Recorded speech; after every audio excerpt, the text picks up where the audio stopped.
Bonjour à tous, aujourd'hui on se retrouve dans un nouveau tutoriel Fimo sur une tarte aux pommes.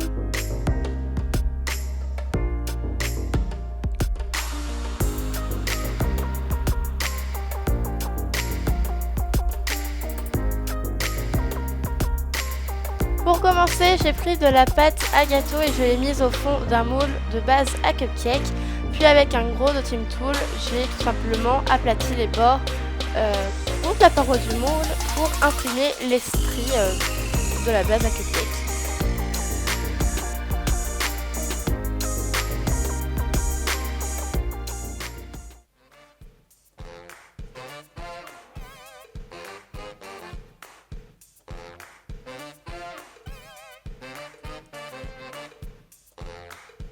Ensuite, on va donner un effet cuit à notre base. Donc pour cela, j'ai gratté du pastel sec ocre et marron. Puis j'en ai mis sur la base. Donc l'ocre, j'en ai mis sur toute la base, même l'intérieur, parce que si on voit le fond de la tarte, même quand il y aura les pommes, ça sera un peu comme de la pâte pas cuite en fait, donc c'est pas très beau à voir. Et ensuite, le marron, j'ai mis plutôt sur les extrémités, enfin sur les bords de la pâte, pour faire comme si elle avait un petit peu brûlé au four.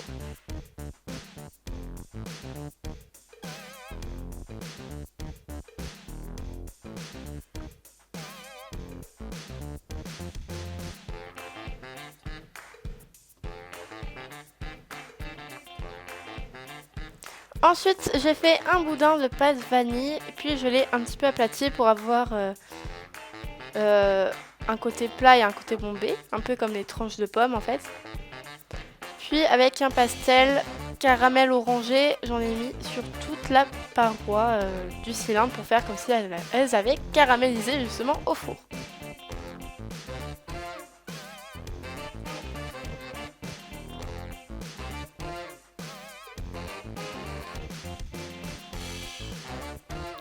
Puis j'ai tout simplement coupé des tranches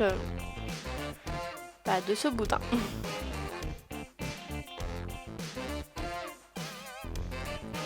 Ensuite, je vais disposer les tranches comme sur une vraie tarte. Donc pour cela, je vous laisse regarder les images. Ça sera toujours plus clair que ce que je dis.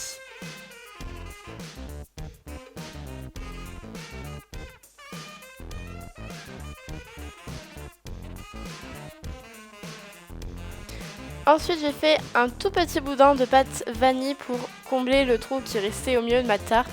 Après, vous êtes pas obligé de faire cette forme, hein, vous pouvez juste laisser, mais moi j'ai préféré en mettre. En plus, ça fait comme une petite fleur, donc c'est pas une mauvaise idée. Voilà. Ensuite, avec du coulis orangé, j'ai rempli le fond de ma tarte parce que j'aimais pas trop le fait qu'on voyait l'intérieur. Donc voilà, j'espère que ça vous aura plu. Si c'est le cas, n'hésitez pas à mettre un gros pouce bleu. Dites-moi en commentaire ce que vous en pensez. Et à la semaine prochaine. Bye!